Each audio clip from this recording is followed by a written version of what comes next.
તો ખાસ કરીને જે રીતે તમે જણાવ્યું ઓટો કોમ્પોનન્ટ માટે ખાસ સ્કીમ જે છે ઓટો કોમ્પોનન્ટ મેન્યુફેક્ચરિંગ માટે ખાસ સ્કીમ જે છે એ જલ્દી આવી શકે છે, જે અંતર્ગત 13,000 કરોડ રૂપિયાના ઇન્સેન્ટિવ આપવા માટેની તૈયારી બનતી આપણે જોઈ રહ્યા છે ને 4 અલગ અલગ સેગમેન્ટ માટે ઇન્સેન્ટિવનો પ્રસ્તાવ પણ છે.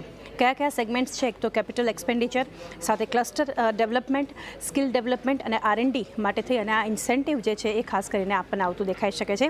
કોની વચ્ચે હવે ચર્ચા થઈ છે, કોનો આ પ્રસ્તાવ છે? તો પ્રધાનમંત્રી કાર્યાલય સાથે ભારે ઉદ્યોગ મંત્રી અને નીતિ આયોગની વચ્ચે આ પ્રસ્તાવને લઈ અને ખાસ ચર્ચા વિચારણા પણ થઈ છે, તો એને લીધે પણ એક ફોકસ રહેશે. અને નીતિ આયોગના રિપોર્ટના આધાર પર જોઈએ તો એક ખાસ તેઓ એક તૈયાર કરવા પણ જઈ રહ્યા છે કે આ સ્કીમ જે છે જલ્દી આવી શકે છે રિપોર્ટના આધાર પર, એ પણ એક અહીંયાથી ધ્યાનમાં રાખવાનું છે. અને GVS એટલે કે ગ્લોબલ વેલ્યુ સપ્લાય ચેઇનના ફ્રન્ટ પર આગળ જોઈએ તો આ અંતર્ગત જે છે આના બાદ ભારતની જે હિસ્સેદારી છે 2030 સુધીમાં આગળ જોઈએ 3% જે છે ત્યાંથી વધારી અને 8% કરવાનું એક લક્ષ્યાંક પણ બનતું દેખાડી રહ્યું છે. તો ઘણું મહત્વનું એક આ રહી શકે છે કે ઓટો કોમ્પોનન્ટ મેન્યુફેક્ચરિંગ માટે જે વિશેષ સ્કીમ આવી શકે છે એને લઈ અને એક જાહેરાત પણ થતી આપણને દેખાઈ શકે છે. જી આભાર ચાંદની અમારી સાથે જોડાઈને, ખાસ કરીને આ સમગ્ર વિગત આપવા માટે. તો જુઓ અહીંયાથી જે પ્રકારની સરકારની યોજના છે, એક PLI સ્કીમમાંથી અલગ એક યોજના લાવવાની સરકાર વાત કરી રહી છે. ખાસ કરીને જગદીશજી, આ જે સ્કીમની વાત થઈ રહી છે તે હાલમાં જે આપણને રેર અર્થ મેગ્નેટની જે સપ્લાય માં ખોરવાતી દેખાય ચીનના અમુક કારણોને લઈને, એને લઈને ફરી એક વખત આ ચર્ચાએ જોર પકડ્યું હતું અને ત્યારબાદ સરકાર પણ થોડી ઘણી એક્શનમાં આવી હતી. જોકે અમેરિકાએ ચીનનું નાક દબાવીને આની સપ્લાય ફરી પાછી બેઠી કરવાની વાત કરી અને ઘણી બધી ઇન્ડિયન કંપનીએ ચીન સાથે રજિસ્ટ્રેશન પણ કરવું પડ્યું હતું આની આયાત કરવા માટે. અને આ બધાને લઈને હવે સરકાર થોડીક સફાળી જાગી છે અને આ એક નવી સ્કીમ લાવવાની તૈયારી ચાલુ કરી રહી છે. જોકે હજી સુધી આ સ્કીમનો લાભ કોને મળશે, કોણ આગળ આવશે રોકાણ કરવા માટે, કયા રીતના પ્રોત્સાહનો હશે તે અંગેની હજી કોઈ સ્પષ્ટતા નથી.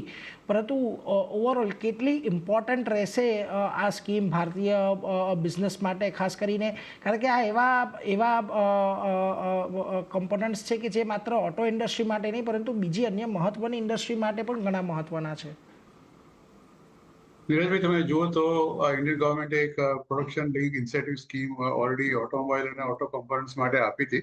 બજેટરી આઉટલેટ એ વખતે કર્યું કે એમણે લગભગ 25,938 કરોડનું ડોમેસ્ટિક પ્રોડક્શનને એ કરવા માટે અને ખાસ કરીને એડવાન્સ ઓટોમોટિવ ટેકનોલોજી, જેને આપણે AAT કહીએ છીએ પ્રોડક્ટ્સ માટે. અને આ બે સ્કીમનો જે હેતુ માત્ર એક જ હતો કે ફ્રેશ ઇન્વેસ્ટમેન્ટ આવે, નવી નોકરીઓ મળે અને જે આપણે ઇમ્પોર્ટ કરીએ છીએ એના પર રિલાયન્સ આપણે ઘટાડીએ. એટલે અને આપણે જાણીએ છીએ કે અત્યારે જે જાતની ટેરિફ વોરની શરૂઆત થઈ ચૂકી છે ટ્રમ્પ સાહેબના આવ્યા પછી, આપણા ત્યાં એનું એક જે જનરલાઇઝ સ્ટુનિયર ડ્યુટીની વાતો અત્યારે ચાલી રહી છે ઘણી બધી વસ્તુની અંદર.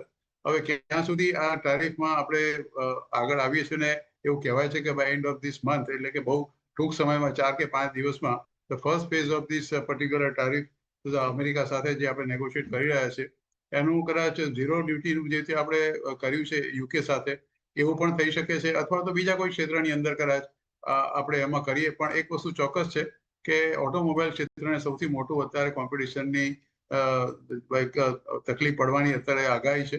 એટલે મારું માનવું છે કે સરકાર એકે પાણી પહેલા પાળ બાંધો એ રીતે કોઈ પગલાં અત્યારે ચોક્કસ લઈ રહી હશે કે જેથી આ બધી કંપનીઓને તકલીફ ન પડે.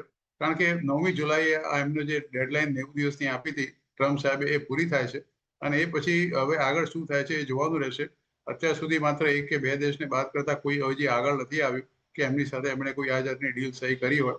શક્ય છે કે ભારત કદાચ બીજો કે ત્રીજો દેશ હોય કે જે એમની સાથે સહી કરવા માટે લગભગ ફર્સ્ટ ફેઝમાં તૈયાર હોય અને એને કાઉન્ટરેક્ટ કરવા માટે જ કદાચ અત્યારે આ જે નવી સ્કીમની અત્યારે આપણે વાત કરી એ પણ આવી શકે. પણ મેં તમને કહ્યું તે પ્રમાણે 25,000 કરોડની ઓલરેડી PLI તો ઓલરેડી ભૂતકાળની અંદર સરકારે આપી છે આ બાબતમાં અને કદાચ અત્યારે જે કરે છે it may be supplementary to the what the government has already given.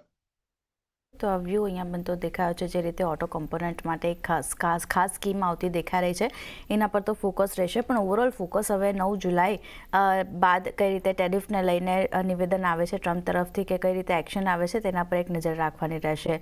પણ